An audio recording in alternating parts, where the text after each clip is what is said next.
Vakar Laisvės alėjoje vykusios akcijos metu kauniečiai ne tik vardijo globos namų sistemos trūkumus, bet ir siūlė, ką reiktų keisti.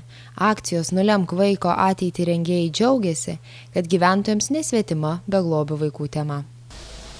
Kai iš vis geriausia, kad neliktų Lietuvoje vaikų beglobių.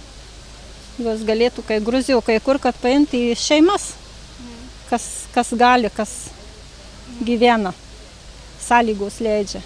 O nebūtų, čia yra gėda Lietuvos šitiek vaikų. Savas tėvas ar mama mylės savus vaikus daug geriau negu tuos, kurios dauguma, pavyzdžiui, aš nežinau, kaip, gal tik tai dėl pinigų paima vaiką.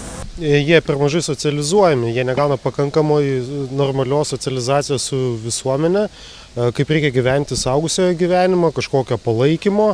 Vaikų namuose augantis vaikai neturi tokių tiesiog galimybių, gal finansiškai jiems ir suteikiama, tačiau kaip gyventi visuomenėje, kaip mokytis kažko siekti, per mažai suteikiama informacijos. Žinau, kai aš dirbau, Nomeda atvažiuos, tai viskas idealiai sutvarkyta, o Nomedos nėra, vėl viskas savo vietose, kalėjimo tvarka. Vienu žodžiu. Dar žmogus turi būti sąmoningas ir vaikus mylėti. Kol žmonės dirbs ne savo mėgstamą darbą, kad reikia dirbti, niekuomet nieko nebus. Vaikai turi meilę jausti. Socialinės apsaugos ir darbo ministerija Seimo rudens sesijai teiks teisės aktus skatinančius vaikus auginti šeimose ir šeimynose. Taip pat žadama paprastinti įvaikinimo procedūras bei peržvelgti paramos šeimoms dydį.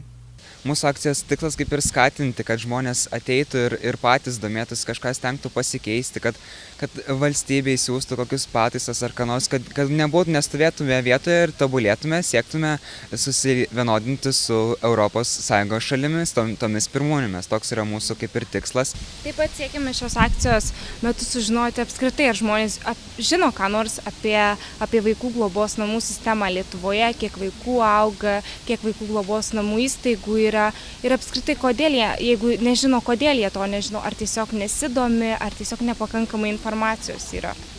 Manau, jeigu pasistengtų mes visi kartu, ne tik valstybė, bet jeigu ir piliečiai šiek tiek įsitrauktų, stengtųsi galbūt skelbti šią žinią, kad reikia padėti vaikų globos namų auklėtiniams, apskritai vaikams likusiems be tėvų, tai galbūt visi kartu bendrom jėgom kažką pakeistum ir paspartintum tą visą procesą. Vaiko teisių apsaugos kontrolieriaus tarnybos duomenimis, be tėvų globos šiuo metu yra likę apie 10 000 nepilnamečių. Didžioji jų dalis iki 3 metų. 4 000 vaikų yra įvaikinti, o likusieji gyvena vaikų globos namuose.